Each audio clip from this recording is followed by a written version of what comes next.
তাহলে ভগবান তো কারোর একার সম্পদ নয় মা। এইটা যদি কেউ মনে করে ভগবান আমার একা, মানে আমরা কীর্তনিয়ারা কীর্তন গাইছি মানে ভগবান আমাদের একেবারে কাছাকাছি আছে, ভুল কথা। আরো বাবা কীর্তনিয়াদের থেকে 10 হাত দূরে থাকে ভগবান, কখনো এদের কাছে থাকে না। হরি বল। তাহলে বাবা মনে রাখতে হবে ভগবান কারোর নয়, একার নয়, ভগবান সবার। যদি বলো কেন, প্রমাণ তো দিয়ে গেছে মহাভারতেই। অন্ধ ধৃতরাষ্ট্র একেবারে উজ্জ্বল প্রমাণ। মহাভারতে অন্ধ ধৃতরাষ্ট্র বাবা, এখানে আমরা প্রত্যেকটা মানুষ জানি অন্ধ ধৃতরাষ্ট্র ভগবানের কি ভক্ত ছিল না শত্রু ছিল? সবাই বলবো বাবা ভগবানের শত্রু ছিল, তাই তো? কিন্তু অন্ধ ধৃতরাষ্ট্রের শেষ পরিণতিটা কি, এইটা কি আমরা কেউ জানি?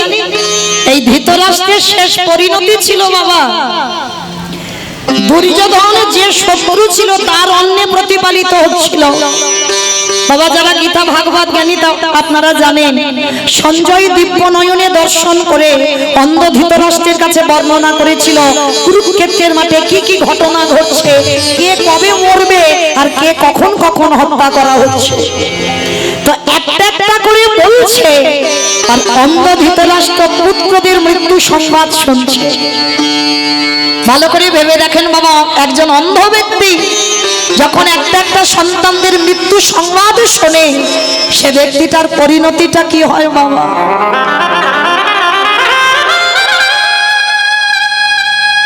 একেবারে রাগে ক্রোধে বাবা জ্বলে পুড়ে যাচ্ছে হৃদয়টা ধৃতরাষ্ট্রের, কিন্তু অন্ধ ব্যক্তি তো কিছু করতে পারছে না। সঞ্জয় বলছে আর নিজের রাগ নিজের শরীরে রেখেছে, কিন্তু বাবা মনে মনে প্রতিজ্ঞা করেছিল ধৃতরাষ্ট্র একটা। কি প্রতিজ্ঞা জানো? একটাই প্রতিজ্ঞা করেছিল, যদি কোনোদিন যে ভীমের গদার আঘাতে আমার দুর্যোধনের উরুভঙ্গ হলো, যে ভীম আমার দুঃশাসনের বক্ষ চিরে রক্ত পান করলো, ওই ভীমকে আমি কোনোদিন ছেড়ে দেব না, ওই ভীমকে আমি নিজের হাতে হত্যা করব। যতই হোক বাবা তো একটা প্রতিজ্ঞা করেছিল মনে মনে, কিন্তু বাবা অন্ধ কিছু করতে পারছে না, কিন্তু প্রতিজ্ঞা করেছিল। আর একটা কথা মনে রাখবেন বাবা, ভক্তকে কোনোদিন ভগবানের কাছে গিয়ে কিছু বলতে লাগে না। এই আমরা ভগবানের কাছে গিয়ে মানত করি না, কিচ্ছু করতে লাগে না, কারণ ভগবান ভক্তের অন্তরের কথা সব জেনে যায়। অন্ধ ধৃতরাষ্ট্র যখনই মনে মনে সংকল্প করলো, আর সংকল্প করে বাবা বিদুরকে ডেকেছিল, বিদুর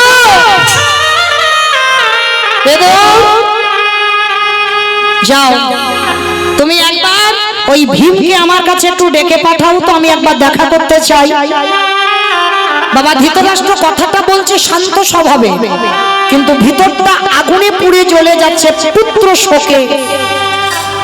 তা যখনই বিদুরকে খবর দিয়েছে, বিদুর গিয়ে বাবা ভীম বা পঞ্চ পাণ্ডবকে খবর দিয়েছে, অন্ধ ধৃতরাষ্ট্র ভীমকে একবার দেখা করতে বলেছে। কিন্তু কেন যে দেখা করতে বলেছে এইটা তো বাবা একজন খুব ভালো করে জানে। কি গো, সবার চোখে ফাঁকি দেওয়া যায়, ধুলো দেওয়া যায়। এই যে আমি মৌমিতা দাঁড়িয়ে আছি বাবা, মোটামুটি সবাইকে দেখতে পাচ্ছি, কিন্তু বাবা একজনের চোখে ফাঁকি দেওয়া যাবে? কে কীর্তন শুনছে, কে শুনছে না, কে হেসে গেল, কে গল্প করে গেল, কে কেঁদে গেল, কে শুধু প্রসাদ পেয়ে চলে গেল, আর কে বসে বসে।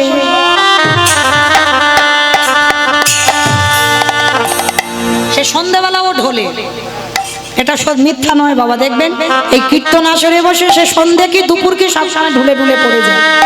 মানে কীর্তন তো এমন শরীরটা ঠান্ডা করে দেয়, বাড়িতে ঘুমাতে পারে না, হরিবাসরে এসে ঘুমায়। তাহলে বাবা লক্ষ্য করে দেখে, এই যে আমার চোখে ধুলো দেওয়া যায়, কিন্তু যে ছেলেটা বাঁশিটা ধরে আছে পারবে ধুলো দিতে? শুধু আসলে সময় মতো ভগবান পৌঁছে দেবে। তার যখনই ধৃতরাষ্ট্র বিদুরের দ্বারা খবর পাঠিয়েছে যে ভীম যেন দেখা করে, তা বিদুর গিয়ে বাবা সংবাদটা দিয়েছে। তা এবার কি রকম গন্ডগোলটা পাকাচ্ছে দেখো আমার ভগবান কৃষ্ণ। পঞ্চপাণ্ডব একসঙ্গে এসেছে, আর একসঙ্গে এসে বাবা যুধিষ্ঠির মহারাজ প্রথমেই প্রণাম করেছে অন্ধ ধৃতরাষ্ট্রকে। আর যখনই প্রণাম করেছে অন্ধ ধৃতরাষ্ট্র, প্রণাম করতেই মানে শরীরটা ছুঁতেই বুঝতে পেরে গেছে ভীম নয়। অন্ধ হলে কি হবে বাবা, তার এত স্মৃতিশক্তি ছিল। সঙ্গে সঙ্গে বলে উঠলেন, যুধিষ্ঠির আমি তো তোমাকে আসতে বলিনি, আমি ভীমকে আসতে বলেছি, ভীমকে পাঠাও। আর এদিকে ভীম তো জানে না বাবা কি গন্ডগোলটা হবে। এবার ভীম পাশে দাঁড়িয়েছিল, ভীম সবে যেতে যাবে, ভগবান কৃষ্ণ হাতটা ধরে ভীমকে টেনে সরিয়েছে। আর টেনে সরিয়ে দিয়ে বাবা একটা বড় ভীম একেবারে ধৃতরাষ্ট্রের সামনে দাঁড় করিয়েছে। ভালো করে ভাববেন বাবা, মানুষের ক্রোধ কেমন হয়, রাগ কেমন হয়। যেই না দাঁড়িয়েছে ভীম, অন্ধ ধৃতরাষ্ট্র হাত বুলিয়ে দেখছে ভীম এসেছে, সঙ্গে সঙ্গে ভীমকে বুকে এমন করে চেপে ধরেছে বাবা, সে ভীম একেবারে ধুলোর মতো গুঁড়ো হয়ে গেছে। আর যেই না ধুলোর মতো গুঁড়ো হয়ে গেছে, আর দেখবেন বাবা কোনো মানুষ ভুল করার পরে বাবা নিজে অনুতপ্ত হয়। অন্ধ ধৃতরাষ্ট্র কিন্তু ভালো করে জানতো আমার 100টা ছেলে ভালো নয়, ওই জন্য ওদের পতন হলো, ওই জন্য তো ওরা মরলো। তাহলে ভালো করে জেনে শুনেও তবু কিন্তু ভীমকে মেরেছে। আর যেই না ভীমকে মেরে দিল, এইবার অন্ধ ধৃতরাষ্ট্র নয়ন জলে দাঁড়ায়ে দাঁড়ায়ে কাঁদে, কৃষ্ণ রে আমি জেনে শুনে বড়ই অপরাধ করে ফেললাম, কিন্তু বিশ্বাস কর রাগের মাথায় করেছি, কিন্তু আমি সত্যি সত্যি এই কাজটা করতে চাইনি। বিশ্বাস কর কৃষ্ণ, আমার রাগ হলো যখন শুনলাম ভীমের গদার আঘাতে দুর্যোধনের উরুভঙ্গ হলো, ভীম দুঃশাসনের বক্ষ চিরে রক্ত পান করলো, তখন আর আমি নিজের ধৈর্য ধরতে পারিনি। তখনই সংকল্প করেছিলাম আমি নিজের হাতে ওই ভীমকে হত্যা করব। কিন্তু কৃষ্ণ তুই আমায় ক্ষমা করে দে। ভীমকে মারার পরে বলছে আমায় ক্ষমা করে দে।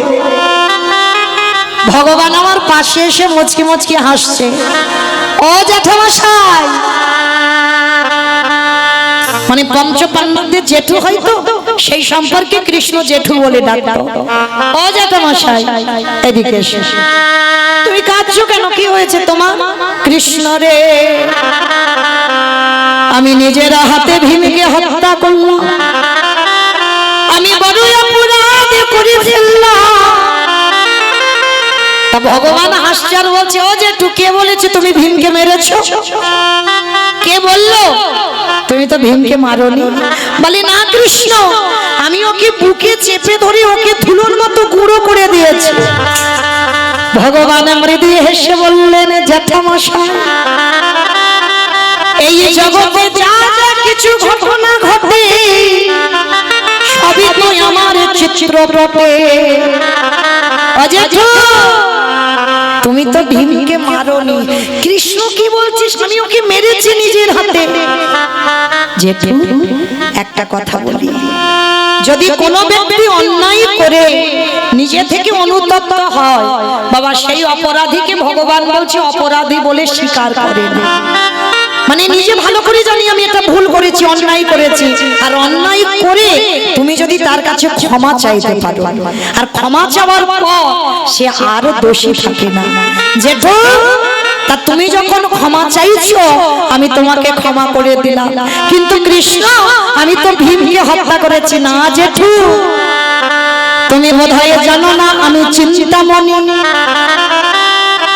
এই জগতে সবার চিন্তায় আমাকে করতে হয়। ও জেঠু আমি জানি তুমি আজকের ভীমকে মারবে, ওই জন্য তোমার পরিকল্পনার আগে আমি তো আগে থেকে ঘরের ভিতরে একটা লোহার ভীম তৈরি করে রেখেছিলাম। কৃষ্ণ লোহার ভীম? বলে হ্যাঁ জেঠু, তুমি তো ভীমকে মারোনি, ওই যাকে মেরেছো আমি জানি তুমি ওকে বুকে চেপে ধরে মারবে, ওই জন্য তো লোহার ভীম তৈরি করে রেখেছিলাম। কৃষ্ণ তার মানে আমি আসল ভীমকে মারিনি? না, তুমি দেখবে জেঠু এইবারে যেই না ভীমকে এসে দাঁড় করিয়েছে, অন্ধ ধৃতরাষ্ট্র ভীমের সর্বঙ্গ কাঁদে বুলায়ে কাঁদিয়ার বলে ভীমেরে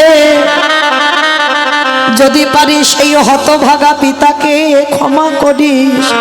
জেঠু ওই কথা বলো না, তুমি তো আমাদের পিতা সম। আমরা জানি আমাদের পিতা নেই, তোমাকে পিতার জায়গায় বসিয়েছি। আর সেই অন্ধ ধৃতরাষ্ট্র ছেলেগুলোর মৃত্যুর পর কে খেতে দিত জানো? যাদের মৃত্যুর জন্য কত চক্রান্ত করেছিল, যুধিষ্ঠির প্রত্যেক দিন ধৃতরাষ্ট্রকে খেতে দিতে যেত। এই হলো মা ধর্মজ্ঞান। শত্রুকে শত্রু ভেবো না। তুমি যদি শত্রুকে মিত্রর জায়গায় বসাতে পারো, তাহলে তোমার থেকে সুখী এই পৃথিবীতে আর কেউ হবে না। যে অন্ধ ধৃতরাষ্ট্র 5 জনকে মারার চক্রান্ত করেছিল, আর মারার চক্রান্ত করে বাবা নিজের ছেলেরা চলে গেল। শেষের দিনে যখন কেউ ছিল না বংশে অন্ধ ধৃতরাষ্ট্রের, তখনই তো যুধিষ্ঠির খেতে দিতে যেত। আচ্ছা বাবা, যাদের মৃত্যুর জন্য কত চেষ্টা করেছিল, তাদের হাতের অন্নে প্রতিপালিত হচ্ছে অন্ধ ধৃতরাষ্ট্রের মা গান্ধারী। নিজে নিজে অনুতপ্ত হয়ে যাচ্ছে। আজ আমি 100 ছেলের বাবা, আর এখন আমার কাছে কেউ নেই। যুধিষ্ঠির, ও জেঠু, আমি জানি তুমি কষ্ট পাচ্ছ, তুমি তোমার বিবেক দংশন করছে। তুমি মনে করছো আমাদের এত খারাপ চেয়েও আমাদের কাছেই তুমি আছো। যেটু আমাদের কোনো কষ্ট নেই, তুমি তো পিতার সমান, আমাদের মারতে পারো, আমাদের বকতে পারো, তা বলে কি আমরা ধর্মচ্যুত হব? অন্ধ ধৃতরাষ্ট্র করজোড় করে যুধিষ্ঠিরকে বলছে, যুধিষ্ঠির, এতই যখন ভালোবাসিস বাবা, একটা জিনিস চাইবো তোর কাছে, তুই দিবি বাবা একটু? অজেঠু বলো তুমি কি চাও? তুমি যদি আজকের আমাদের জ্যাঠামশাই হয়ে যদি এখানে দাঁড়িয়ে আমাদের প্রাণ দিতে চাও, আমি হাসতে হাসতে দিয়ে দেব। বলো জেঠু তুমি কি চাও? না, একবার আমার কৃষ্ণকে এনে দেখাবি। এই জায়গাটায় মা খুব ভালো করে শুনবে, শত্রুর শেষ পরিণতিটা কি হয়। একবার কৃষ্ণকে এনে দেখাবি। ও জেঠু ঠিক আছে, আমি কাল সকালবেলা কৃষ্ণকে বলবো যে আমার জ্যাঠামশাই তোকে একবার দেখতে চেয়েছে। সকাল হয়েছে, কৃষ্ণকে খবর দিয়েছে, কৃষ্ণ এসে দাঁড়িয়েছে। জ্যাঠামশাই, শুনলাম তুমি নাকি আমাকে একটু দেখতে চেয়েছো। হ্যাঁ কৃষ্ণ, আমার কাছে আয়। সর্বঙ্গে হাত বুলিয়ে দেখছে ধৃতরাষ্ট্র। কৃষ্ণ, জীবনে তো অনেক কিছু তোর কাছে চেয়েছি, না চাইতে আমার পরিপূর্ণ করে দিয়েছি সংসার। আমি 100 ছেলের বাবা, আজকের আমার কাছে কেউ নেই। আমি যুধিষ্ঠির অন্নে প্রতিপালিত হচ্ছি। আজকে তোর কাছে একটা জিনিস চাইবো, দিবি বাবা? জেঠু তুমি কাঁদছো কেন? তুমি একবার চেয়ে দেখো আমার কাছে কি চাও। ওরে কৃষ্ণ রে, তোর চরণে আমার নিবেদন। অন্ধ ধৃতরাষ্ট্র আঁচল পেতে দাঁড়াইছে। দিতে যদি হয় আমার একটা ধন দে। কি দেব জেঠু? কৃষ্ণ, ক্ষণকালের জন্য, ক্ষণ সময়ের জন্য তুই আমার এই দৃষ্টি শক্তিটা একটু ফিরাইয়ে দে। ও জেঠু, তার মানে তুমি আমাকে একটু দেখতে চাও, তাই তো? আর পৃথিবীটাকে একটু দেখবে, ওই জন্য তুমি তোমার চোখটা চাইছো। না কৃষ্ণ, পৃথিবী দেখতে চাই না, তোর ওই ভুবন মঙ্গল ভোলানো রূপ গোপবেশ্বরে বেণুক শ্যামে নব কৈশোরে নট নরলীলা হয়ে তাকার সর কৃষ্ণ রে ওই রূপ একবার আমার সামনে এসে দাঁড় করা। ও যেটু তুমি আমার ওই রূপ দেখবে, ঠিক আছে তুমি একটু দাঁড়াও, আমি তোমাকে দেখাচ্ছি। ভগবান করুণার হাতটা ধৃতরাষ্ট্রের চোখে বুলিয়ে দিল। আরে যেই না ভগবান পরশ করেছে, পরশমণির পাথরে যদি লোহাতে ঠেকানো হয়, লোহা নাকি সোনা হয়ে যায়। আরে জগতে যদি কেউ গোবিন্দ পরশ করে, তার হৃদয় নাকি সোনা। যে হৃদয়ে ভগবান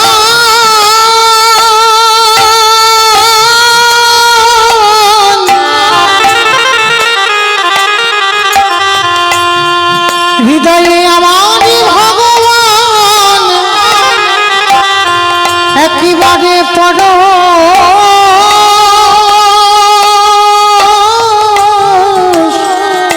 পরশ করে, তার হৃদয় নাকি সোনা হয়ে যায়। ভগবান যেই না করুণার হাত চোখে দিল, ধৃতরাষ্ট্রের দৃষ্টি ফিরে এলো, সাক্ষাতে দেখলো আমার ভগবান দাঁড়ায় আছে। সেই রূপ দর্শন করে ওই ধৃতরাষ্ট্র কৃষ্ণ চরণ বুকে ধরে বলল, কৃষ্ণ আর একটা জিনিস চাইবো, দিবি? আবার এই তো তুমি চোখ চাইলে চোখ ফিরিয়ে দিলাম, আবার কি চাও? কৃষ্ণ আর একটা জিনিস দিবি। কি চাও জেঠু? দে দে আমার অন্ধ করে দে রে আমায় অন্ধ করে দে রে। ওরে যে নয়নে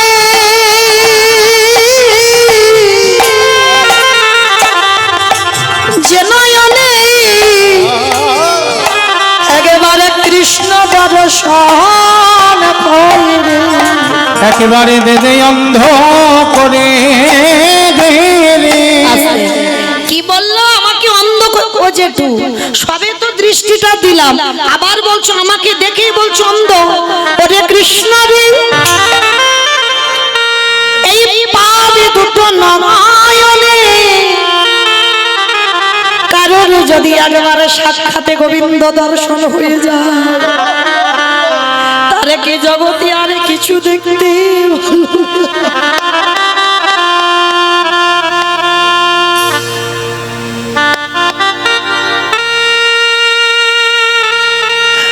হরে কৃষ্ণ রে। একেবারে যখন পাবে নয়নে তোকে দেখলাম, আরে আমি অন্য কিছু দেখতে চাই না, এবার আমাকে বিদায় দে। এই সংসার ছেড়ে গান্ধারীকে নিয়ে আমি এবারে ব্রহ্মচর্য পালন করে আমি বনবাস। কৃষ্ণ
ধৃতরাষ্ট্রকে দেখে কি মনে হলো, আগে হোক বা পরে হোক সবাইকে গোবিন্দ চরণ ধরতে হবে। কি গো, যে যাই করো না কেন আগে বলো আর পরে বলো, ধরতে তোমার হবে। যদি এ জন্মে না চরণ ধরো, এর পরের জন্মে ধরতে হবে। তার পরের জন্মে যদি না ধরো, কোনো না কোনো জন্মে আমার গোবিন্দ চরণ ধরতেই হবে। আমরা যারা যারা ভগবানকে ভালোবাসি বাবা, হেতু আছে। মানে আমরা কি ভালোবাসি, ঠাকুর আমার ছেলেটার যেন রেজাল্টটা ভালো হয়, আমার যেন স্বামীটা সুস্থ থাকে, পরিবারের সবাই ভালো থাকে, এগুলো আমাদের চাওয়া, মানে হেতু আছে। মানে তুমি আমাকে দাও, আমি তোমায় ভালোবাসি। কিন্তু না, ভক্ত যদি হয়েছ অহেতুক হবে, মানে হেতু থাকবে না। আর কৃষ্ণ চরণ আশ্রয় করতে গেলে বাবা নিঃসংকোচে গোবিন্দ সেবা করতে হবে। মনের মধ্যে কোনো সংকোচ নয়, কোনো বাধা নয় বাবা, নিঃসংকোচে কৃষ্ণ কথা, হরি কথা শুনতে হবে। তবেই হতে পারবে তুমি কৃষ্ণ চরণের দাস। নিতাই গৌর প্রেমানন্দ। হরি বল, হরি বল, হরি বল। শেষের দিনে কিন্তু বাবা কেউ তোমার আপন নয়, এইটা মনে রেখে কীর্তন শুনতে হবে। আর এইটা যত যে তাড়াতাড়ি বুঝতে পেরে যাবে বাবা, তত তাড়াতাড়ি তার মঙ্গল হবে। এ জগতে তোমার কেউ নয়। যাদের যাদের আগলে তুমি বসে আছো, কৃষ্ণ ভজন ভুলে যাচ্ছ, সবটাই বাবা অনিত্য বস্তু। আর যারা গীতা ভাগবত জ্ঞানী এখানে বসেছে, পৃথিবীতে যা যা কিছু দেখবে সব অনিত্য। নিত্য বস্তু একজনই, তিনি হলেন আমার গৌর গোবিন্দ চরণ। নিতাই গৌর প্রেমানন্দ। হরি বল। যদি বলো কেন আমি বললাম, একটু মিলিয়ে দেখে। সকাল থেকে আর রাত্রিতে ঘুমাতে যাওয়া পর্যন্ত ছেলে আমার, মেয়ে আমার, জায়গায় আমার, জমি আমার, বিষয় আমার, আমার আমার আমার। কিন্তু মনে রেখো ভাই, মাসি যদি বেঁচে যায়, পড়ে থাকবে সরকারি খামা। এসেছো একা, তুমি যাবে একা। যেদিন এসেছিলে বাবা পরনে একটা সুতো ছিল না, আর যেদিন ভব ছেড়ে চলে যাবে সেদিনও তুমি পরনে একটা সুতো পর্যন্ত নিয়ে যাবে না। তাহলে কিসের এত গরব, কিসের এত অহংকার মা? তাহলে এসেছো খালি হাতে, যাবে তুমি খালি হাতে। কটা দিন একটু অভিনয় করে গেলাম, কিন্তু শেষের দিনে বাবা কেউ যাক না যাক, আমাদের কর্মটা কিন্তু যাবে। এইটা দিকে খুব খেয়াল রাখতে হবে মা। কর্ম মানে কে কতদিন হরিবাসরে বসলাম, কতদিন সাধুগুরু বৈষ্ণব চরণ আশ্রয় করলাম, কতদিন ভাগবত আসরে বসলাম, কতদিন বাবা মহৎ কাজে আমি যুক্ত আছি, কতদিন যাবৎ আমি ধর্ম কাজে যুক্ত আছি। ওই জিনিসগুলো আমার শেষের দিনে সাথে যাবে। আর আমি মৌমিতা একটা গ্যারান্টি দিতে পারি, জানি না ওটা আপনাদের এই হারাল এলাকায় আছে কিনা, তবে আমার ডায়মন্ড হারবার এলাকায় আছে। আমাইরা যে যত বড় লোক হোক আর গরিব হোক, যার বাড়িতে থাকবে তো খুব ভালো, আর যার বাড়িতে নাই দুটো জিনিস ভাড়া করতে হবে শেষের দিনে। কি? এক হলো খোল আর এক হলো করতাল। আর পিছনে বাজবে বলো হরি, হরি বল, বলো হরি, হরি বল। কি মায়েরা আপনাদের এই হারাল এলাকায় আছে তো? বেশ, তাহলে ভালো করে চিন্তা করে দেখেন, যেদিন শেষের দিনে বাবা আমাদের এখানে যদি বাবা দুর্গা পূজা বলো, কালী পূজা বলো, লক্ষ্মী পূজা, সরস্বতী পূজা, যাই পূজা হোক, যেদিন পূজা হবে বাবা বিসর্জনের দিন ডিজে বক্স বাজে। কি মা আপনাদের হারালে বাজে? এখানে বাজে, বিসর্জনে নাচানাচি হয়, এখানেও হয় বাবা। আমার ডায়মন্ড হারবার এলাকায় এমন হবে যেন হাট ব্লক হয়ে গেল, ধুমধাড়া কেমন বাজনা। ভালো করে বিচার করে দেখেন বাবা, এগুলো বিবেক। মাকে জলে ফেলতে যাচ্ছ, তখন তুমি নাচানাচি করছো, ডিজে বক্স বাজাচ্ছ। আর যেদিন আমাদের দেহ বিসর্জন হবে, সেদিন কি একটা লরিতে করে ডিজে বাজালে হতো না? হওয়ালে হতো। তাহলে হওয়াচ্ছি না কেন?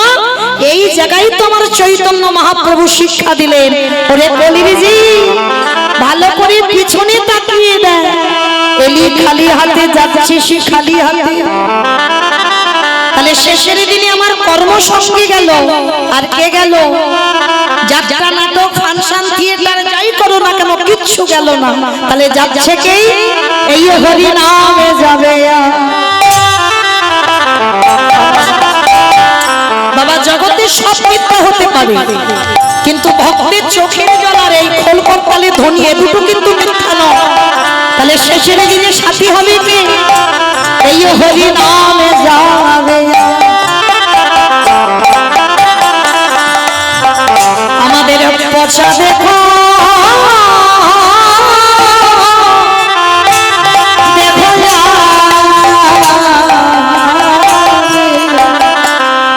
যেদিন তুমি ভাবো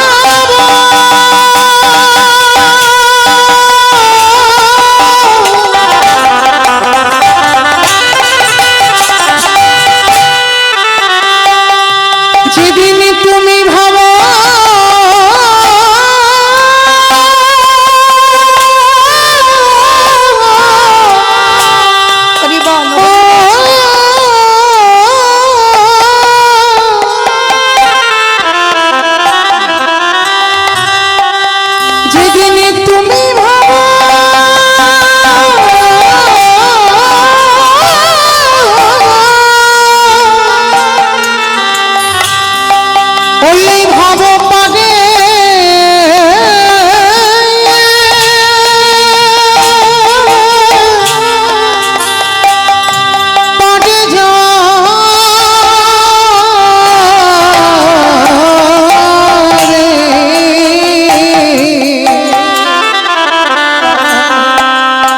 শহীদি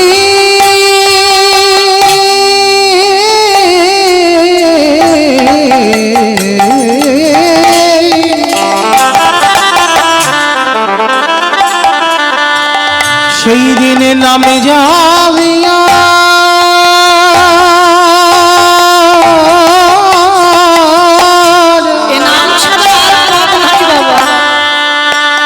পচা দেহ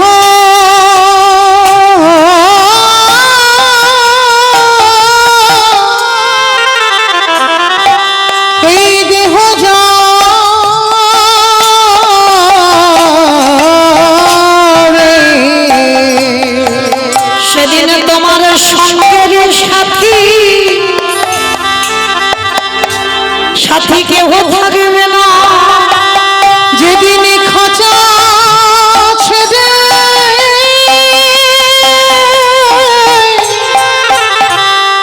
এই প্রাণ পাখি চলে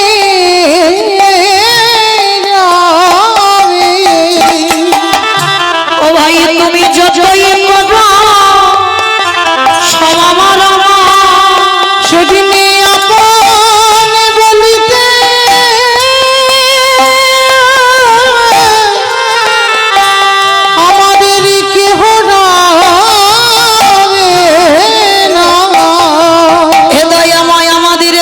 কৃষ্ণ ভজন হলো না আমি রাজমিনী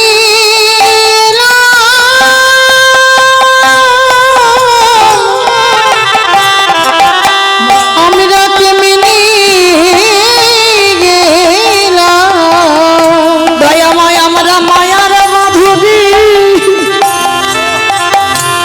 বন্দী হলো আমাদের আশা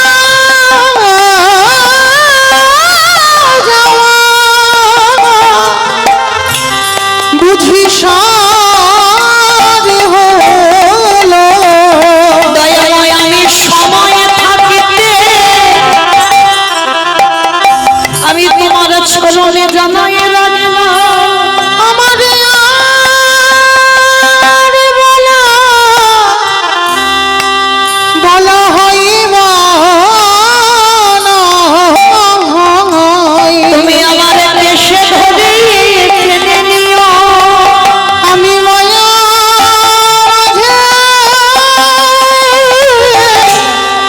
পড়ে আছি। হে দয়াময় আমার মতো অযোগ্য জগতে কেহ নাই দয়া তোমার ওই চরণে ঠাই দিও যেন চরণে ছাড়া ছাড়া করো নাহি। তাহলে চলেন যতজন ভক্তবৃন্দ পদ ধুলা দিয়েছেন এই বাড়ির ফ্যামিলি, আত্মীয় স্বজন, বন্ধু বান্ধব সবাইকে আশীর্বাদ করবেন যেন অন্তিম সময় পর্যন্ত তারা যেন কৃষ্ণ চরণ ভুলে না যায়। এইটুকু আশীর্বাদ সবাই করে যাবেন।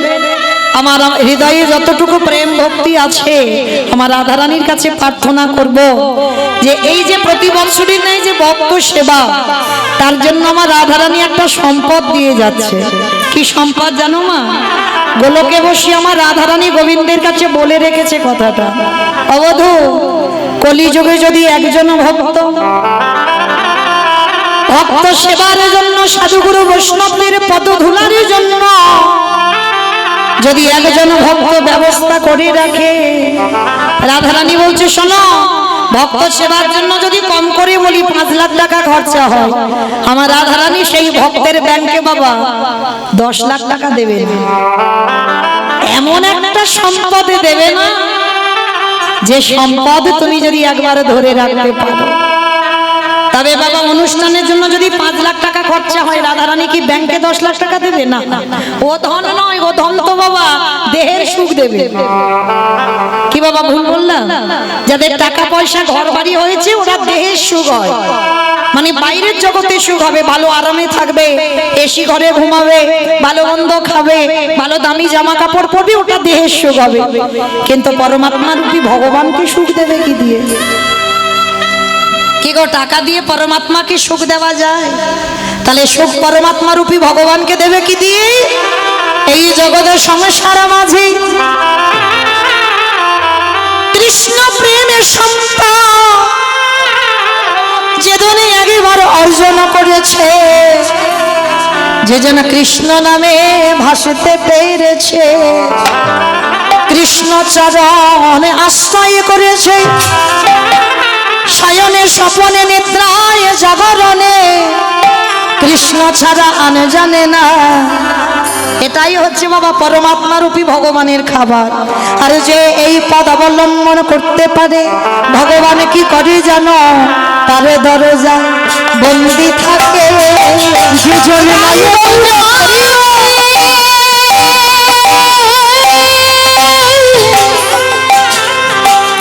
যে জনে নয়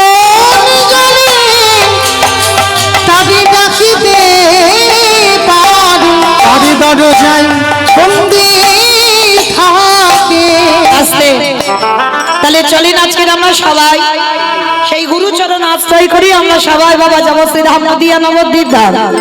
কি মাইরা একটু সন্ধ্যা সন্ধ্যা নদিয়ায় যাবে তো? সবাই যাবে? তা সবাই যদি চলে যায় কীর্তন হবে কাকে নিয়ে? না, কেউ যাবো না। সবার দেহটা থাকবে এই হারালে, আর মনগুলো যাবে সুরধনী গঙ্গার তীরে। কেমন? আর মনগুলো নিয়ে যখন যাব, কারণ বাবা যত প্লেন মানে ফ্লাইট দ্রুত যাক না কেন, মনের থেকে তো দ্রুত নয়। এক্ষুনি চোখ দুটো বন্ধ করে বলো একবার সুরধনী গঙ্গায় গিয়ে স্নান করব। এক্ষুনি মনকে বলো বাঁকে বিহারী লালকে দর্শন করব, মন সেখানে চলে গেছে। তাহলে বাবা থাক দেহগুলো ছেলে পুলে মানুষ করুক, স্বামী সেবা করুক, আর মনগুলো নিয়ে যাই সুরধনী গঙ্গার তীরে। আর সুরধনী গঙ্গার তীরে গিয়ে দেখবো সত্যতে নারায়ণ, ত্রেতাতে রাম, তারপরে কৃষ্ণ, কলিতে গৌরাঙ্গ। তা গৌর যেদিন নদিয়ায় এসেছিল, নদিয়ায় সেই সময় অবস্থাটা কেমন ছিল জানো? অমাইরা যেখানে হয় হরিনাম সেটাই তো নবদ্বীপ ধাম। দুপুর বেলায় এলাম, তখন তো এইখানে এমন প্রেমের বন্যা বইনি। তাহলে এখন বন্যা বইছে কেন? খোল করতালে ধ্বনি হচ্ছে, এখানে বৃন্দাদেবী তুলসী বৃক্ষ বর্তমান। তাহলে এটা নবদ্বীপ, এটা বৃন্দাবন। তাহলে চলো এই নবদ্বীপে দাঁড়িয়ে আমরা একবার মহাপ্রভুকে স্মরণ করব। আর যেদিন এসেছিল বাবা সময়টা কেমন? আজ নদী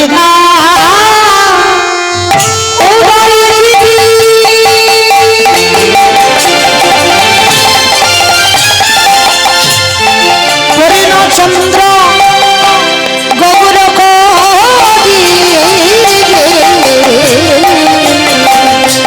আজ নদিয়ায়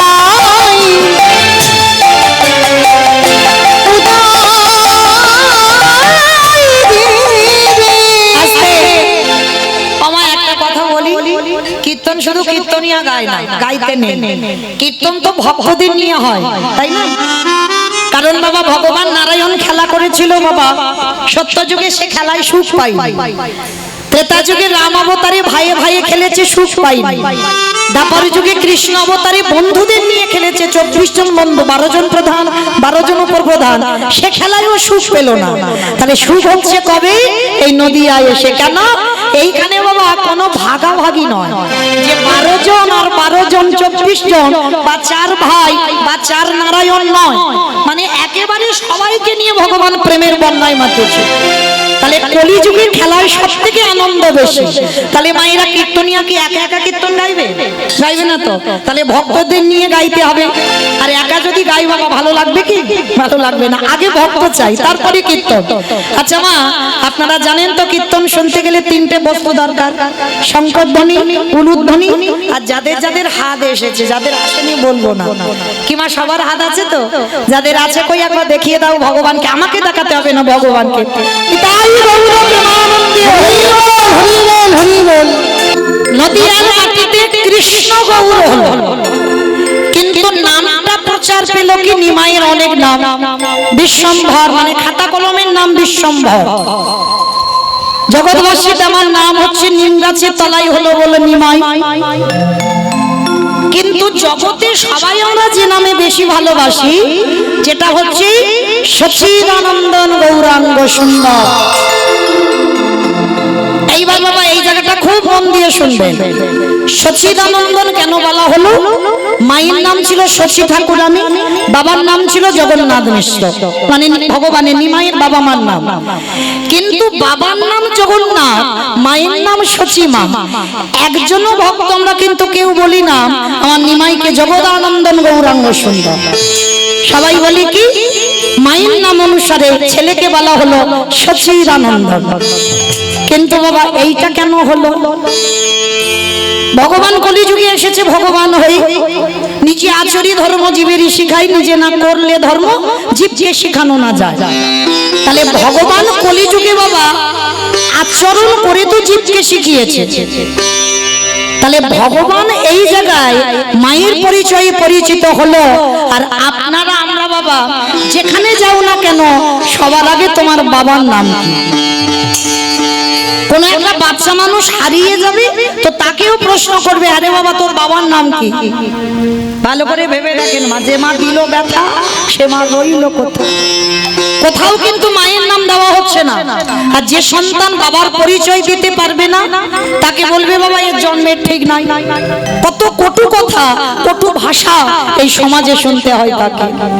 তাহলে ভালো করে ভেবে দেখেন, আপনারা আমরা কলির মানুষ, আমরা সবাই বাবার পরিচয়ে পরিচিত হলাম। আর চৈতন্য মহাপ্রভু কলিযুগের ভগবান হয়ে মায়ের পরিচয়ে পরিচিত হলো কেন? তিনি তো আচরণ করে জীবকে শেখাতে এসেছে, তাহলে তার বেলা উল্টে গেল কেন? এই কেন কথা জানতে গেলে বাবা আমাদের একটা কথা শুনতে হবে, তাহলে বুঝতে পেরে যাবে আমার চৈতন্য মহাপ্রভু কেন আজকের মায়ের পরিচয়ে পরিচিত হলো। ঘটনাটা কিরকম জানো? ভালো করে শুনবেন মা, মন দিয়ে, যেন 1 মন থেকে 2 মন হয়ে না যায়। একটা ছোট্ট বাচ্চা বাবা থাকে বিদেশে, বছরে 1 বার করে আসে। আর মা কি করেছে? সারাদিন, বাবা তো থাকে না, সারাদিন হাড় খাটুনি খেটে সংসারের সমস্ত কাজকর্ম করে শ্বশুর শাশুড়িকে দেখভাল করে ছেলেটাকে বড় করছে। বাবা কিন্তু টাকা দিয়ে খালাস হয়ে যায়, বাবা বছরে 1 বার আসে। আর একবার এসে বাবা হয়তো 1 মাস রইল বা 15 দিন রইল, আবার চলে যায় বাবার কাজে। আর মা ছেলেটাকে দিনে দিনে বড় করছে। তার ছেলেটা একটু বড় হয়েছে, হাঁটতে চলতে শিখেছে, কথা বলতে শিখেছে, খেলাধুলা করতে শিখেছে। তার ছেলেটা কি করেছে? বন্ধু বান্ধবদের সঙ্গে খেলা করছে। আর খেলা করতে করতে বাবা হঠাৎ ছেলেটা দেখে না ওই ছোট্ট ছেলেটা তার বাবা বাড়িতে আসছে। আর যেই না দেখেছে তার বাবা বাড়িতে আসছে, ছোট বাচ্চা তো অনেকদিন পরে বাবা বাড়িতে আসছে, মানে সারা দুপুর রোদে রোদে খেলা করে ধুলো বালি কাদা গায়ে মাখা আছে। আর সেই অবস্থা বাবাকে দেখতে পেয়েছে। তার ছোট্ট বাচ্চা তো অত বোধগম্য নেই যে বাবা যদি বোম্বে থেকে ফেরে, দিল্লি থেকে ফেরে, দামি দামি স্যুট জামা প্যান্ট পরে আছে। অপরাধ নেবেন না বাবা বলছি বলে, কথাটা আমি ভেঙে বলবো। বাবা ভালোবাসে, মাও ভালোবাসে, কিন্তু দুটো তফাৎ হবেই, হতে হবে। তা এইবার বাবা তো দামি জামা কাপড় পরে আছে, তার ছোট্ট বাচ্চা ধুলো কাদা বালি মেখে আছে, আর বাবাকে যেই না দেখেছি খেলা বন্ধ করে দিয়ে ছুটতে ছুটতে গিয়ে বাবা বলে সবে কোমরটা জড়িয়ে ধরতে যাবে। আর বাবা কি করেছে, দামি জামা কাপড় পরে আছে, তো ছেলের হাত দুটো ধরে যাই, দাঁড়া দাঁড়া দাঁড়া দাঁড়া, ছি ছি ছি ছি ছি, এই নোংরা মেখে আছিস আর নোংরা অবস্থায় একেবারে আমাকে জড়িয়ে ধরছিস। হ্যাঁ, শোন, যা তোর মার কাছে যা, মার কাছে গিয়ে আগে ভালো করে পরিষ্কার হয়ে আয়, আর মা যদি তোকে পরিষ্কার করে দেয় তারপরে আমি তোকে কোলে নিয়ে ঘুরতে যাব, তার আগে কিন্তু আমি তোকে কোলে নেব না। ভালো করে ভাবেন মা, বাচ্চাটার কত কষ্ট হলো। অনেক আদর করে তো বাবার কোলে উঠতে গিয়েছিল, কিন্তু বাবা হাত ধরে ঠেলে দিয়েছে।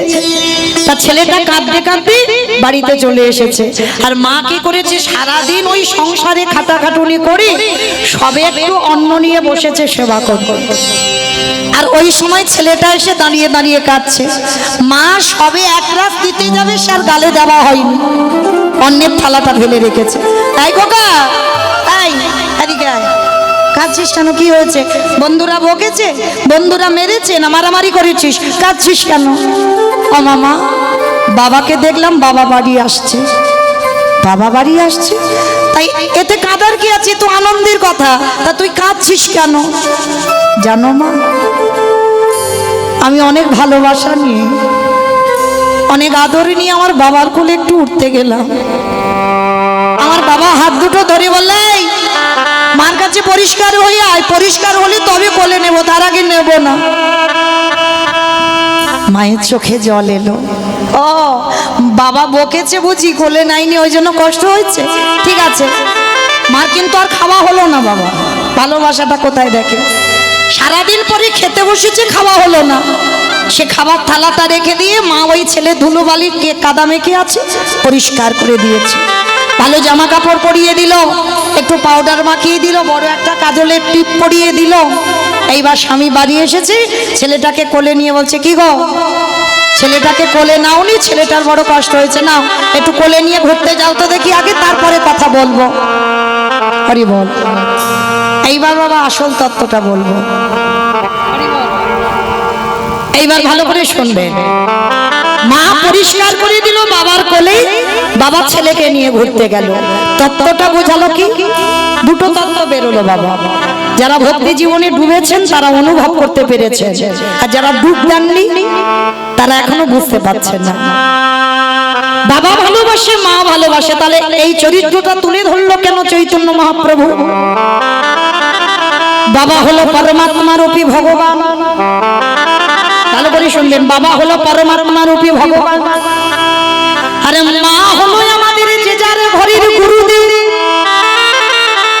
মা গুরু যদি পরিষ্কার করে না দেয়, তাহলে পরমাত্মা রূপী ভগবানকে, ভগবানে আজ সন্তানকে কোলে নেবে কি করে?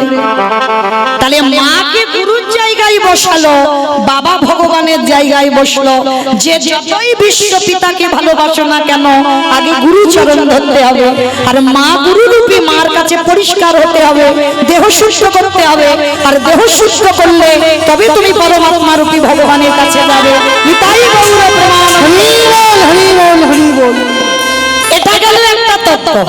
আর একটা কথা কি বোঝালো, ভগবান মনে মনে ভাবলো, কলির মানুষ বাবা এরা তো সব নোংরা মেখাজি, ও মাইরা সবাই নোংরা মেখে বসে আছে, এখানে যে যত পণ্ডিত হোক না কেন নোংরা তার গায়ে মাখা আছে। কিসের নোংরা? কাম কাঞ্চনে আসক্ত, বিষয়ে বৈভবে আসক্ত, এই কলুষিত মনে ঈশ্বরের প্রতিফলন হবে না। মানে কিসের নোংরা মেখে আছে? ছেলে আমার, মেয়ে আমার, কেউ বলতে পারবে আমার নয়? কেউ বলতে পারবো? সব বলবো ছেলেটা আমার, বলতে পারবো পরিবারটা আমার, এই তিনতলা বাড়িটা আমার, এই জায়গাটা আমার, এই গাড়িটা আমার। আরে ভাই সব যদি তোর হয়ে গেল তাহলে তুই কার? বাবা ভেবে দেখতে হবে তো, সব আমার, এত বড় জায়গা কিনেছি, এত বড় ঘর বেঁধেছি, সব আমার, তাহলে আমি কার? তাহলে তুমি যার, তোমার গোটা সম্পত্তির মালিক হলো তুমি। কোনদিন আমার আমার করো না, তা ভগবান বলছি এই কলির মানুষ সত্য নোংরা মেখে আছে। ছেলে যেমন নোংরা মেখে থাকলে বাবা দামি জামা কাপড় পরে ছেলেকে কোলে নিতে পারে না, তাহলে কলির নোংরা মাখাজি আমি যদি কলিযুগে বাবার পরিচয়ে পরিচিত হই, তাহলে কলির ছেলে মেয়েদের আমি কোলে নিতে পারবো না। কি বাবা, যারা কাহিনীটা শুনলেন নোংরা মেখে আছে তো বলে বাবা তো নিতে পারলো না, তাহলে কলির নোংরা মাখানো জীবকে আমি কোলে নিতে পারবো না। তাহলে কি করতে হবে? কিন্তু মা কি বিচার করেছিল বাবা? মা কিন্তু ছেলে ধুলো মেখে আছে সেই অবস্থাতে কোলে করে নিল। কেন? মা যেটা পারবে সেটা বাবা পারে না। মার ভালোবাসা মাধুর্যে, বাবার ভালোবাসা ঐশ্বর্যে। মা যেটা পারবে সেটা বাবা কখনো পারে না বা হতে পারে না। তা ধুলো কাদা বালি মেখে আছে, ছেলেটাকে কোলে নিল। ভগবানে চিন্তা করে দেখলো, হায় ভগবান, বাবা নোংরা ধুলো বিচার করি কিন্তু মা বিচার করি না। আমি কলির ভগবান, কলিযুগে যাব মায়ের পরিচয়ে পরিচিত হয়ে। মা যেমন ছেলেকে সহজে বুকে নিতে পারে, নোংরা ধুলো বিচার করে না, আমি ভগবান কয়ে ওই কলিযুগের মাটিতে মায়ের পরিচয়ে যাব। সচিদানন্দন গৌরাঙ্গ সুন্দর হব। আর সচিদানন্দন গৌরাঙ্গ সুন্দর হয়ে এই কলির নোংরা মাখানো যে কামনা বাসনা ময়লার বসন যে পড়ে আছে, এদেরকে সহজে আমি কোলে নিতে পারবো। তাই চৈতন্য মহাপ্রভু আমার কলিযুগের এই বাংলার মাটিতে এসেছেন সচিদানন্দন গৌরাঙ্গ সুন্দর হয়ে। কেন? সহজে যাতে এই কলির পাপাচারী জীবকে উদ্ধার করতে পারে। কারণ সংসার সুখের হয় পুরুষের গুণে। কি বললো? পুরুষের গুণে, রমণীর গুণে? তাহলে কোনটা ঠিক, পুরুষ না রমণী? পুরুষের গুণে। রমণী। তোমরা জানো তো বাবা, এটা ক্ষণার বচন, আমরা সবাই জানি। সংসার সুখের হয় রমণীর গুণে। তাহলে মনে করতে হবে একটা নারী পারবে তার পরিবারটাকে কৃষ্ণ ভক্তের পরিবার করতে। ভুল বললাম না? ভালো করে হৃদয়ঙ্গ করবেন মা। একটা পুরুষ না যত তাড়াতাড়ি পারবে, একটা নারী কিন্তু পারবে তার পরিবারটাকে কৃষ্ণ ভক্তের পরিবার করতে। যদি বলো কি করে, প্রমাণ আছে, প্রমাণ দিয়ে বলবো। আমি একটা বানানো কথা, একটা আজে বাজে কথা বলবো না মা, একেবারে প্রমাণ দিয়ে বলবো। দেখো একটা নারী সংসারে কি করতে পারে, কারণ এখানে আমার অনেক মায়েরা আছে, বিশেষ করে বোঝা দরকার, বলা দরকার। ভালো করে শোনো মা, এক নারী জন্ম নিয়েছিল ভক্ত পরিবারে। ভালো করে কথাগুলো শুনবেন, কেমন হৃদয়ঙ্গ করবেন। আর যদি আমার কথাটা শুনে মা কারোর এতটুকু চৈতন্য, একটু চেতনা ফিরে যায়। মেয়েটার নাম ছিল বাবা সত্যবাই। ছোটবেলা থেকে ভক্ত পরিবারে জন্ম নিয়েছিল। বাবা মা প্রসাদ বুঝেছিল, মেয়েটা গর্ভে থাকাকালীন প্রসাদ পেত। আর মায়েরা, যে মেয়েটা গর্ভে থাকাকালীন প্রসাদ পেতে পেতে জগতে এলো, জগতে জন্ম নিয়েও প্রসাদ পায়, কিন্তু দুর্ভাগ্য তার কপালে এমন লেখা ছিল, বাবা মা দেখাশোনা করে মেয়েটাকে যার হাতে দিল বাবা, একেবারে ঘোর নাচতে। এটাই তো পরীক্ষা। ভগবান একবার ঘষে মেজে দেখবে না, যে দেখিও কি করে পারে আমার জায়গাটাকে রেখে দিতে। যে মেয়েটা ছোটবেলা থেকে ভক্ত পরিবারে বড় হলো, আর বাবা মা বিয়ে দিল এমন একটা পরিবারে বাবা, একেবারে নাস্তিক, মানে কৃষ্ণ তো ভালোবাসেই না, মানে বাড়িতে কোনোদিন নিরামিষ আহার হয় না, সে বৃহস্পতিবার একাদশী এসব কিছুই হয় না, মানে ঘোর নাস্তিক একেবারে, মানে এমন নাস্তিক এখন আছে বলে মনে হয় না। তা এই সত্য মা বিয়ের পরে এমনই একজন নারী ছিল, একদিনের জন্য বাবা বাপের বাড়ি গিয়ে কোনো নালিশ জানায়নি, যে মা তুমি আমার এমন বাড়িতে দিলে যে বাড়িতে বাবা কৃষ্ণ ভজন নিষিদ্ধ, যে বাড়িতে ভগবানের নাম করা নিষেধ, যে বাড়িতে ভাগবত পাঠ করা যায় না, যে বাড়ি থেকে বাবা একটা পা বের করা যায় না। একদিনের জন্য কোনো অভিযোগ জানায়নি বাপের বাড়ি। যতটা পারত সত্যমা নিজের হৃদয়ে অন্তরে চেপে রাখত। আর ভগবানের ডাকতো কখন জানো? রাতের অন্ধকারে। যখন শাশুড়ি, সে তো বাবা শাশুড়ি ছিল না, শাশুড়িয়ে দিত, মানে এমন শাশুড়ি। আর মনে রাখতে হবে বাবা, শাশুড়ি মা হবে না জীবনে, আর বৌমাও মেয়ে হবে না জীবনে। তবে হবে না বলা ভুল, আছে অনেক অনেক পরিবারে আছে শাশুড়ি মা হয়েছে, বৌমা মেয়ে হয়েছে, সেটা যে যার আচরণের উপরে নির্ভর করে বাবা। তা এই সত্যমার শাশুড়ি ছিল না, মায়ের মতো নয় মা। শাশুড়ি সে সবসময় শাশুড়িয়ে দিত, আর স্বামী তো সে স্বামী না, মদমাতাল, সন্ধ্যায় বাড়িতে থাকে না, কত রাত বাইরে রাস্তায় কাটিয়ে দেয়, এমন স্বামীর ঘর পেয়েছিল সত্যমা। কিন্তু সর্বদা সকাল থেকে আর রাত্রিতে ঘুমাতে যাওয়া পর্যন্ত মা সংসারে যাবতীয় কাজ নিজের হাতে করতো, কোনো কাজের মেয়ে ছিল না। অতুল সম্পত্তি ছিল, দোতলা বাড়ি, পাথর সেটিং করা। কিন্তু মা কি করতো জানো? সকাল ভোরবেলা থেকে উঠে ওই যে বাসন মাজা, ঘর বাড়ি পরিষ্কার, জামা কাপড় কাচা, রান্না করা, আর সব কাজ করতো, কিন্তু সদাই অন্তরে আমার গিরিধারীর নাম করতো। কোনোদিন প্রকাশ করতে পারিনি, কারণ প্রকাশ যদি করে, যদি একটু গান গেয়ে ফেলে ভগবানের, তাহলে তো শাশুড়ি মা এসে মারবে, ওই ভয়ে ভয়ে থাকতো। একদিন সত্যমা কি করেছে, বাসন মাজছে সকাল সকাল, আর কয়েকজন বৈষ্ণব মিলে বাবা ভাগবত পাঠ হবে গ্রামে, বলতে বলতে যাচ্ছে। তা সত্যমা বাসন মাজতে মাজতে শুনতে পেয়েছে গ্রামে ভাগবত হবে। এক সপ্তাহ, একটা দুটো দিন নয়, এক সপ্তাহ ভাগবত হবে। তা সত্যমা যেই না শুনেছে, তা মনে মনে ভাবছে আজকের একটু শাশুড়ি মাকে বলবো। আর এমনই মেয়ে ছিল মা, কোনোদিন অনুমতি ছাড়া বাইরে পা দেয়নি। তার শাশুড়ি মার কাছে গিয়ে গলায় কাপড়টা দিয়ে বলছে, মা একটা কথা বলবো মা। কি কথা? ওই যে বললাম শাশুড়িয়ে দেবে কথা বলেই। বৌমা যেই না হাত জোড়ো করেছে, বলো কি চাও? মা বলছিলাম আমাদের গ্রামে আজকে থেকে এক সপ্তাহ ভাগবত পাঠ হবে। ও মামা, আমি আজকে সন্ধ্যাবেলায় একটু ভাগবত পাঠ শুনতে যাব। অসম্ভব, তোমার সাহস তো কম নয়। ঘরের বাড়ির বউ হয়ে তুমি বাইরে যাবে, ওই পাঠক ঠাকুর ওরা পাঠ করবে, আর ওদের সঙ্গে সামনে বসে তুমি ভাগবত শুনবে? কখনো যদি দেব না। ছেলে আসতে ছেলের কানে লাগিয়েছে, আর যখন ছেলেকে বলল বাবা, একটা স্ত্রীকে মারবার জন্য বাড়ি রেডি করে রেখেছিল, যখনই শুনেছে সত্য ভাগবত পাঠ শুনতে যাবে, সন্ধ্যাবেলায় এসে ওই বেতের বাড়িটা দিয়ে সত্যমাকে বেত্রাঘাত এত মার মেরেছে, সর্বাঙ্গ থেকে রক্ত ঝুড়ে ঝুড়ে। একটা দিন বাপের বাড়ি জানায়নি লালিশ, শুধু ভগবানের কাছে জানাতো, তুমি যখন এটাই চেয়েছো আমি মেনে নিলাম ঠাকুর, তবে বিনিময়ে সহ্য করব সেই শক্তিটুকু তুমি আমায় দিও। এত মারা মেরেছে সত্যমা ঘরের দরজা বন্ধ করে বসে বসে খাচ্ছে।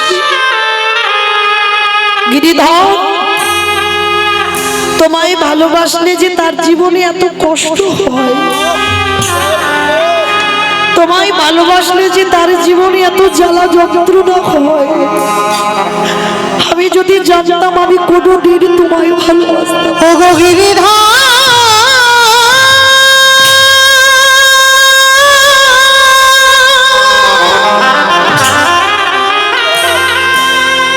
যে জনে তোমায় ভালোবাসে,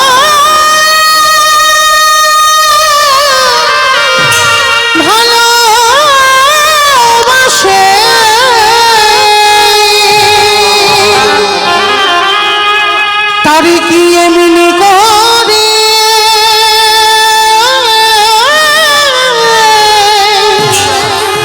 কাঁদিতে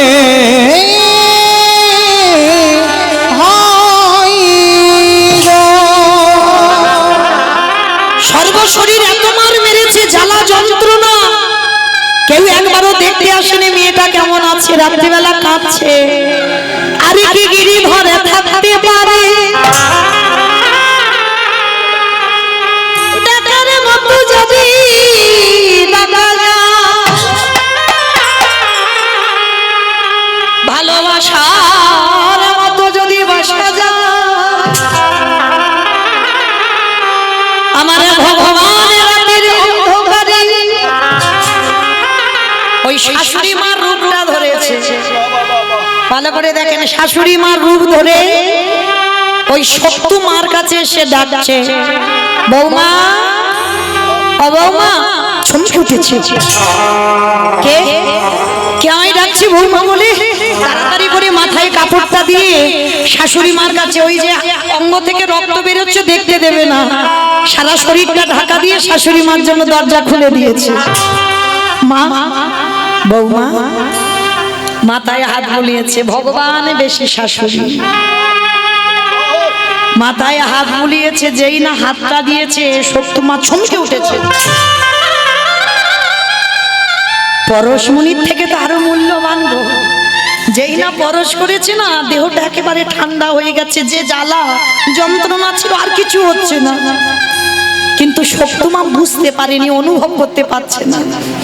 ভগবান মাথায় হাত দিয়ে বলছে, বৌমা ছেলেকে বলে মার খাইয়েছি, কষ্ট হয়েছে, যাও, ছেলে এখন ঘুমাচ্ছে, তুমি যাও, এই সময়ে তুমি একটু ভাগবত শুনে এসো।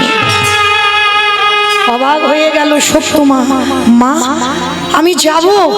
তুমি তো সকালবেলা থেকে আমায় কত বকলে মারলে, আর এখন তুমি আমায় যেতে বলছো? হ্যাঁ বলছি। তুই এত কাঁদছিস আমি ঘর থেকে শুনতে পাচ্ছি, যা মা। আর শোন, ভাগবত পাঠ শুনে আমার জন্য একটু প্রসাদী নিয়ে আসবি। মা তুমি প্রসাদী পাবে? হ্যাঁ পাবো না তো কি করব, তুই যাবি যখন আমার জন্য একটু প্রসাদী আনবি। শক্তিমা বুঝতে পারলো না ওটা ভগবান শাশুড়ির বেশ ধরে অনুমতিটা দিয়ে দিল। আর শক্তিমা অনুমতিটা পেয়ে সন্ধ্যাবেলায় ওদিকে ভাগবত শুরু হয়ে গেছে। তাড়াতাড়ি করে পাগলিনীর মতো উন্মাদিনীর মতো যে অবস্থাতে ছিল, মানে এত কৃষ্ণ নাম শোনার পাগল। এই যেমন আপনারা, মানুষের তো কত টাইমের সময়ের জ্ঞান বাবা, কত মানুষের কলির মানুষের কত কাজ, তবু কিন্তু সব কাজ ফেলে রেখে ছুটে এসেছিল হরিবাস। আমার মতো অধৈর্য এখন তো বাবা মোবাইলে বিছানায় ঘুমিয়ে ঘুমিয়ে শোনা যায়, তাহলে কিসের আশায় এসেছে? দেখতে তো নয়। কেউ যদি বলে দেখতে ভুল, কারণ ওটা তো দেখা যাচ্ছে, তাহলে কিসের আশায়?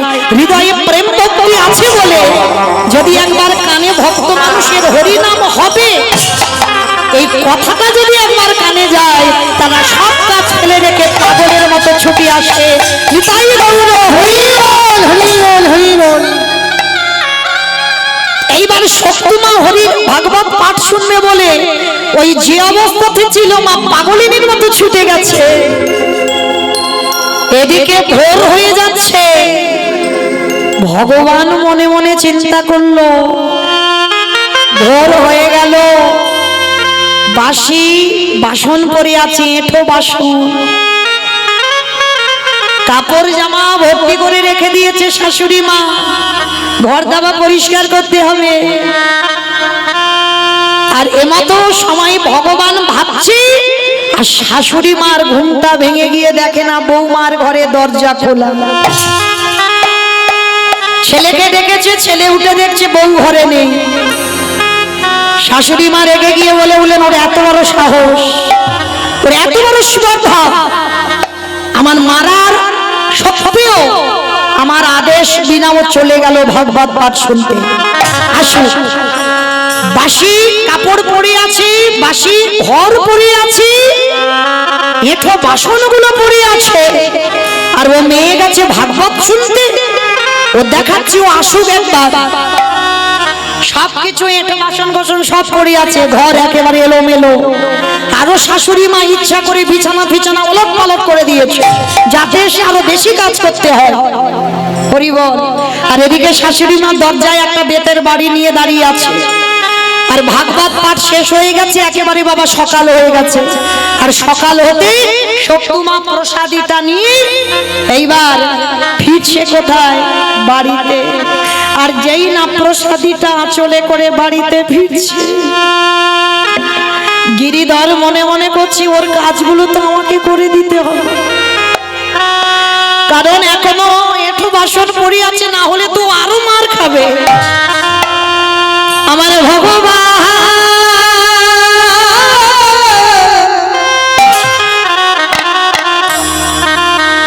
ভক্তের মার খাবার ভয় নিজের হাতে ভগবান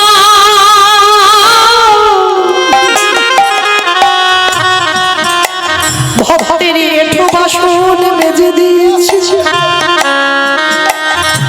সকালবেলা ভগবান নিজের হাতে ঘর মুছে দিয়েছে, যত জামা কাপড় ছিল ভগবান কেচে মেলে দিয়েছে, বাসি বিছানা পরিষ্কার করে গুছিয়ে রেখেছে, সব কাজ আমার ভগবান রেডি করে রেখে দিয়েছে। আর ওদিকে সষ্টমা ভাগবত পাঠ শুনে আসছে। শাশুড়ি মা দরজায় দাঁড়িয়ে যেই না সস্তু পাতা দিয়েছে, দাঁড়া,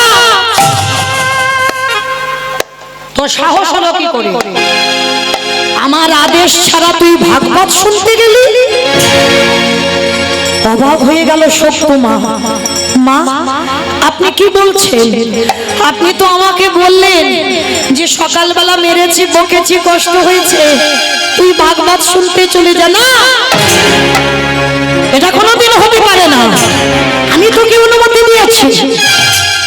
হ্যাঁ মা, আমি তোমার আদেশ ছাড়া তো আমি কোথাও যাই না কোনোদিন। এত বড় মিথ্যা অপবাদ আমার গায়ে লাগাচ্ছিস? তুই এমন একজন নারী, আমার অনুমতি, আমার ছেলের আদেশ ছাড়া তুই চলে গেলি। দেখাচ্ছি মজা তোর দ্বারা। ওই বেতের বাড়ি নিয়ে সকালবেলা ভাগবত পাঠ শুনে আসতেই ওই বেতের বাড়িটা দিয়ে বেতটা ঘাত দূর হয়ে যা, বেরিয়ে যা। গিরিধর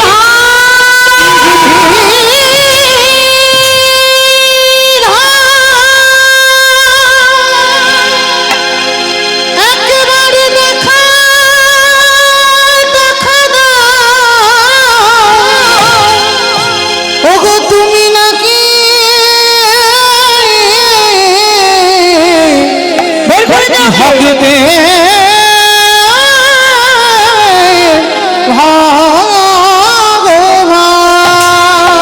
চুলের মুষ্টিটা ধরে টানতে টানতে নিয়ে গেল।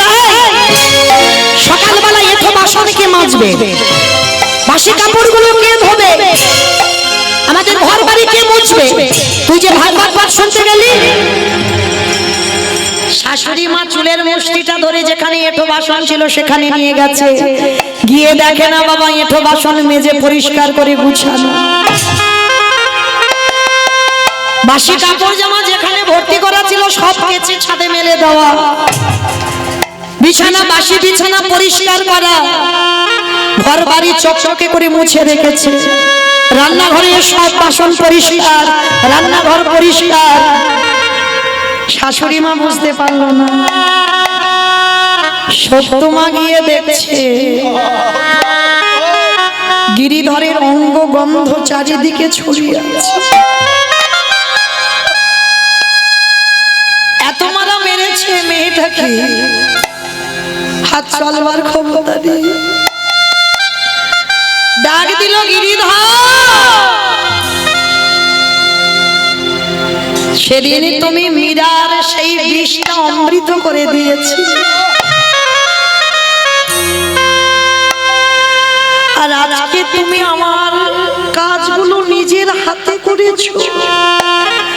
আমি জানি এটা তোমারই লীলা, তার মানে আমার শাশুড়ি অনুমতি দেয়নি, তুমি আমার শাশুড়ি সেজে অনুমতি দিয়েছো। প্রভু, সেই যদি কৃপা করলে, আমি মার খেয়েছি, আমার কোনো কষ্ট নেই, হেদায়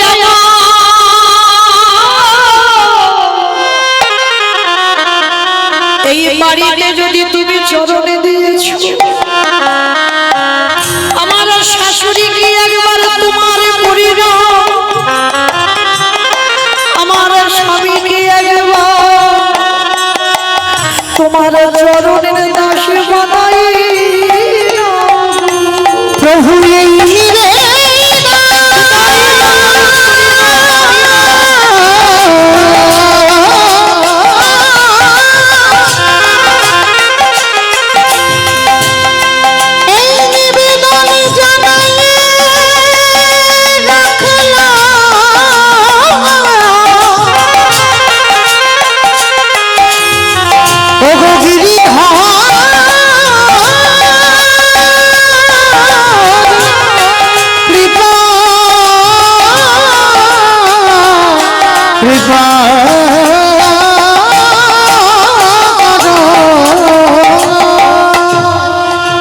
সব নয়নে ভগবান দেখা যায় না বাবা। দন্তের সভা সব মানে সর্বস্ব, তালবের সভা সব মানে মরা। এখানে যারা দাঁড়িয়ে আছো, বসে আছো, কীর্তনিয়া সম্প্রদায়, সব তালবের সভা সব মরা। এ মরা দুটো চোখে কোনোদিন ভগবানের যুগল দেখা যায় না। যুগল দেখতে গেলে গুরুচরণ ধরে বাবা কুলকুণ্ডলী জাগরিত করতে হবে, আজ্ঞা চোখটা খুলতে হবে, মনে রাখতে হবে যা আছে বিশ্ব ব্রহ্মাণ্ডে তাই আছে তোমার দেহ ভাণ্ডে। যেতে হবে না নবদ্বীপ, যেতে হবে না বৃন্দাবন, হরিদ্বার, দক্ষিণ ভারত, কোথাও যেতে হবে না। যে একবার নিজেকে চিনতে পেরে যায় আমি কে, তাহলে তাকে আর কোথাও যেতে হয় না। সে ঘরে বসে হৃদয়ে রাধা গোবিন্দ যুগল দেখতে পায়। নিতাই গৌর হরি বল, হরি বল, হরি বল। কিন্তু আমাদের সেই আধ্যাত্মিক চেতনা হয় না, তাই বাবা আমরা মঠ মন্দিরে ঘুরে ঘুরে বেড়াই। কিন্তু মনে রাখতে হবে নিজেকে যে চিনতে পারে তাকে কোথাও যেতে হয় না। যা আছে বিশ্ব ব্রহ্মাণ্ডে তাই আছে তোমার দেহ ভাণ্ডে। তাহলে শক্তি মায়ের শাশুড়ি স্বামী ভালো নয়, কিন্তু ভালো নয় বললে কি হবে? ওই যে শক্তি মার জন্য তাদের এখনো সেই নয়ন হয়নি, তবু ঘরের ঘরণের জন্য আর কি ভগবান থাকতে পারে? নামলো ধরাই আর ওই শাশুড়ি স্বামীর সম্মুখে ভগবান যুগল হয়ে দাঁড়ালো। আরে যেই না যুগল হয়ে দাঁড়ালো, উলুধ্বনি হরিধ্বনি হয়ে নিতাই গৌর হরি বল। আজ সর্বহতে পুষ্প বৃষ্টি হোকে মেলা লাগিল।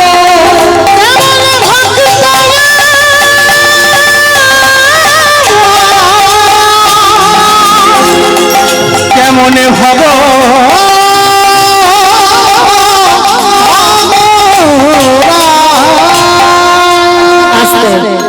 তাহলে বাবা ঠাকুর আজকে চলেন সেই চৈতন্য মহাপ্রভু সমাজকে শেখালো যে একজন নারী পারে, নারী শক্তি দশভুজার অংশ। এরা সব পারে, রাখলে রাখতে পারে, মারলে মারতে পারে। এরা ভজনের, এরা সাধনার বাবা। নারী ভোগের নয়, নারী সাধনা। দেখেন আমার কথা নয়, চণ্ডী ঠাকুর রানীর চরণ ভজন করে তো কৃষ্ণ পেল, তবে বাবা সে প্রেমটা আমাদের জগতের প্রেম নয়। এই জায়গাতে একটু ভাবার ব্যাপার আছে। এই প্রেম অপ্রাকৃত মদন মোহনের যেমন প্রেম, ওই প্রেম যদি কারোর হৃদয়ে থাকে অচিরে কৃষ্ণ প্রাপ্তি হবে। মীরাবাই বলেছিল না বাবা, বিনা প্রেম সে নেহি মেলে নন্দলা। হৃদয়ে যদি তোমার প্রেম না থাকে তুমি কোনোদিন গোবিন্দ সেবা করবার অধিকার পাবে না। তো আজকে সেই যে বাবা মীরাবাই যেমন পেয়েছিল, আবার দেখেন চণ্ডী ঠাকুর রানীর চরণ ভজন করে পেল, আবার জয়দেব গোস্বামী মা পদ্মাবতীর চরণ সেবা করে রাধা মাধবের কৃপা পেল, আবার বিল্লমঙ্গল একজন পতিতা বারবনিতা, পতিতা নারীর চরণ সেবা করে, চিন্তামণির চরণ সেবা করে পেয়ে গেল গোবিন্দ চরণ। তাহলে নারী ভোগের নয়, নারী সাধনা, নারী ভজনের, নারী আরাধনা। কেহ বলে পুরাবতী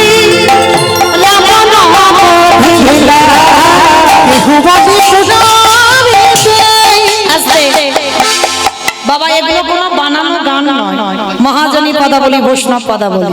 একটু বুঝতে হবে মহাজনীরা কি বলছেন। অমাইরা উলু কই, কেহ বলে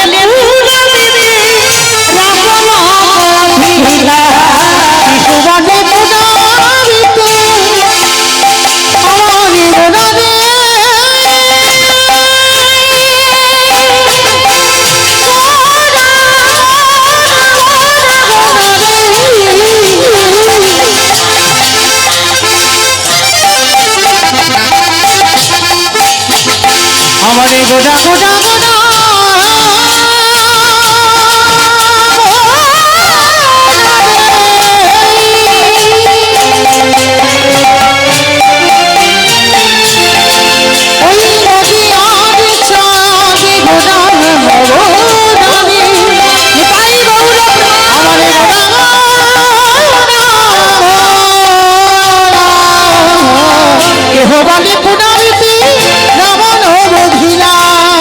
আজি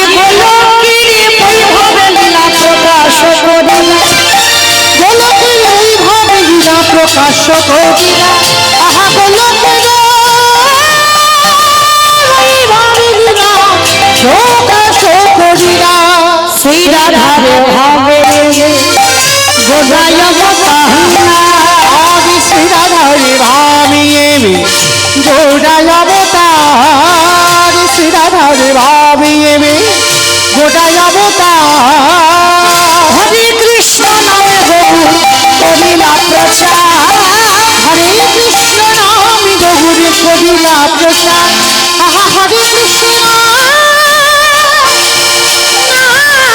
গৌর করিলা প্রচার এইবারে লীলা প্রকাশ হলো এইবার লীলা প্রকাশ হলো এইবারে লীলা প্রকাশ হলো এইবার লীলা প্রকাশ হলো গোলকের বৈভব লীলা প্রকাশ করিলা আহা গোলকের বৈভব লীলা প্রকাশ করিলা গোলকের বৈভব লীলা প্রকাশ করিলা বাসুদেব ঘোষে কহে করি জোরহা গৌরী জোরহা অগজে সেই কৃষ্ণ সেই তো জগন্নাথ আহা সেই তো জগন্নাথ আহা বাসুদেব ঘোষে আহে এইবারে লীলা প্রকাশ হলো বাসুদেব ঘোষে আহে এইবারে লীলা প্রকাশ হলো বাসুদেব এইবারে লীলা প্রকাশ হলো বাসুদেব এইবারে লীলা বাসুদেব ঘোষে কহে এইবারে লীলা প্রকাশ হলো বাসুদেব ঘোষে কহে এইবার লীলা প্রকাশ হলো বাসুদেব ঘোষে কহে এইবার লীলা প্রকাশ হলো বাসুদেব ঘোষে কহে এইবার লীলা প্রকাশ হলো আহা বাসুদেব ঘোষে কহে জানি তাই চলুন এবার আমরা সবাই যাবো মধুমাস ধাম বৃন্দাবন ধাম তো এতক্ষণ নবদ্বীপে ছিলাম একবার প্রেম সে সবাই বলেন গৌর সুন্দরী কি